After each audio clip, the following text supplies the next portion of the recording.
and do some stand-up for you. Is that okay? Thanks. They said they were getting tired after that many games, and I was like, you don't know what tired is.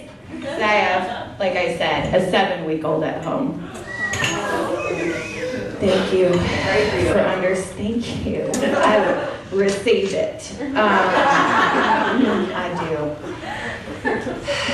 My husband and I waited 11 years to have a baby, which means I'm old.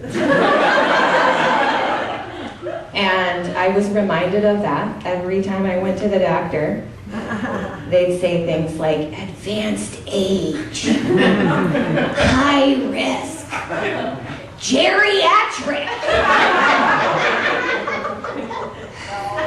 You know what? I showed them, because at the birth, 4 pushes, and that slippery little sucker was out faster than stupidity from Donald Trump's mouth. God bless America. We need it.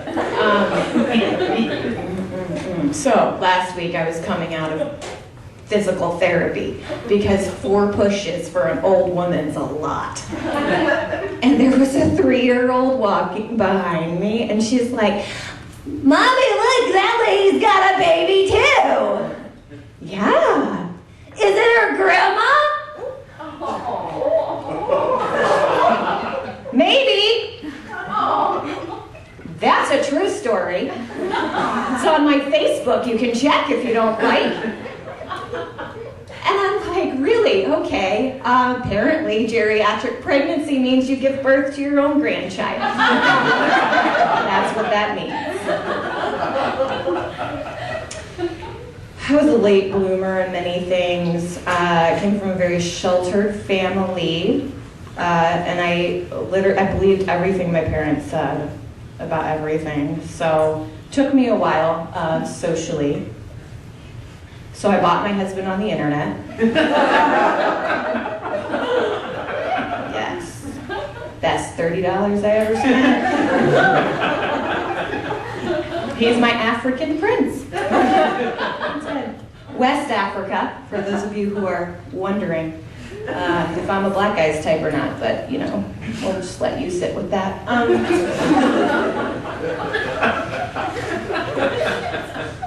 So I have to do like exercise now to get a body back, and you know, blousey shirt, you can't tell.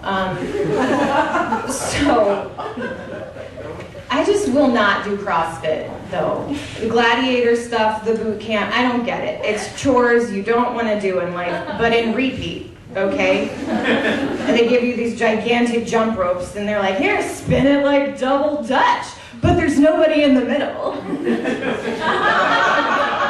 We take the fun out of everything. I think, for this next joke, I'm Catholic. So I think that it was designed by my parish priest for penance. Bless me, Father, for I've sinned in 7 days since my last confession. Oh, Nicci, is that you? Yes, Father. Oh, what seems to be the problem, dear? Well, I broke my fast at the Chinese buffet, and apparently there's a quota on shrimp. You're not allowed to take the whole tray with you. Oh, gluttony. That's your big confession of the week. We do that every time we have a potluck, don't we? All right. This is what I want you to do. Go out to the parish van, jack it up, take off the tires, roll them down to Sam's Club, get new tires, roll them back, put them back on the van, and we'll call it square. Father, I don't think I'm physically capable of doing that. Oh, sure you are. I'll coach you along the whole time. You're gonna puke. That's for sure. Lose about 5 pounds of water weight in the process.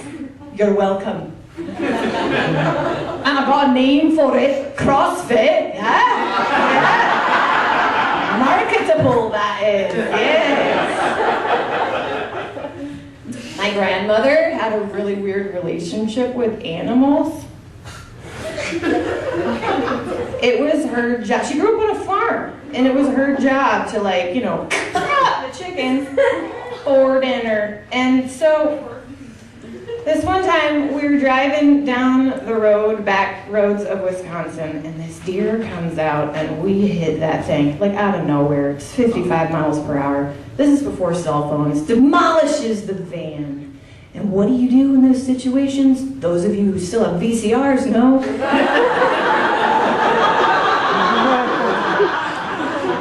You stand around the dying deer waiting for someone to come rescue you.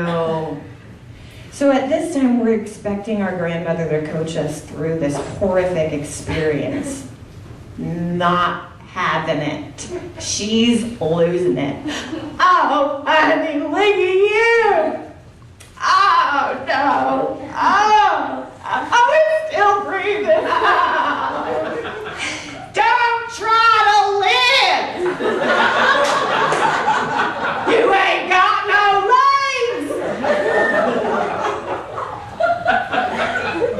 We had really good venison that night.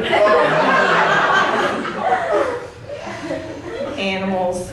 Anybody been to Mexico? Oh, yeah. I went to Puerto Vallarta on my honeymoon, and I found it a little weird that they let their animals roam around free. Like, loved it, but that was a little off-putting for me, especially because I was in this line for a churro. You pick the longest line because that's the good one, and then and there's this like alley and a three-legged goat standing there staring at me. And I was a little put off. I felt like I needed to stand my ground. That is highly offensive in goat. He charged me and he was like, "Oh no, you didn't! What you say about me, calm down, Tres Leches."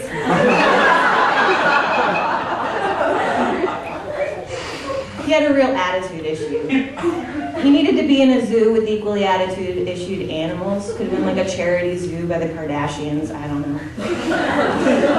And, you know, like the existential crisis zebra. I don't know if I'm black or I'm white. Am I a zebra? Am I a horse? I don't know. The balding lion with this gigantic orange comb over. Get behind the wall.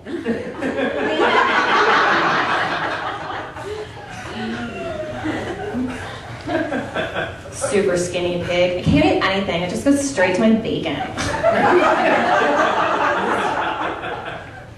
You ever notice in the animal kingdom that like the male animals are the pretty ones? That's kind of fun, you know? Like the lion who has all his hair, he's like, and the peacock, right? You like me to be blue, baby? Over here.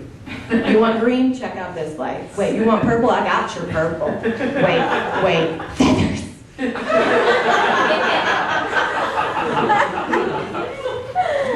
The baboon, right? Nice to see me coming. Awesome to see me leave.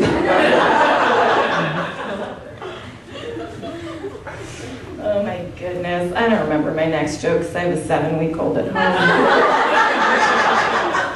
I'll just use that kid for everything. I wrote him down. And I dropped it. Okay. Last one, I'm sure of it. No, yeah. I should have just stuck with my gut. Believe in yourself. That is the moral of this story. Don't second guess. You're a good mom. Okay. Sometimes when I read the Bible, I laugh at some of the stories because they're funny. So there's this one. Don't freak out. I love Jesus.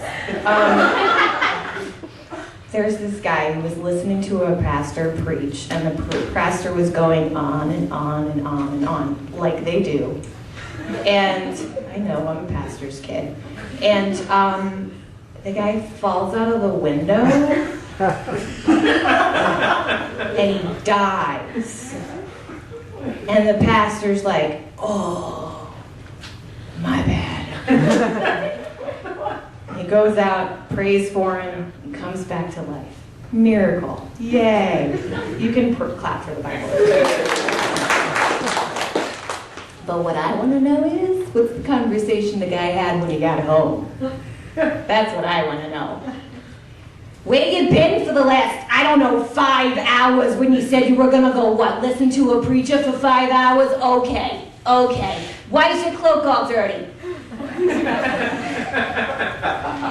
Honey, I fell. You fell! You fell! Tell me you didn't fall in front of the preacher. Well, yeah, I did. Oh, no. I'm gonna die 1,000 deaths of embarrassment. Oh, no. Tell me you at least invited the preacher over for dinner for saving your sorry butt? Well, yeah, I did. Here he is. Oh, Paul, thank you for saving my husband. I have a question. What do you do about resurrecting reputations? I'm pretty sure they're gonna write this one down. No, not reputations, all right? That's fine. What about like just some wrinkles here, up here? Like just take 10 years off my face? No, I'm not even asking for a whole life. That's fine. Have a seat. We're having brisket. That's gonna be my time.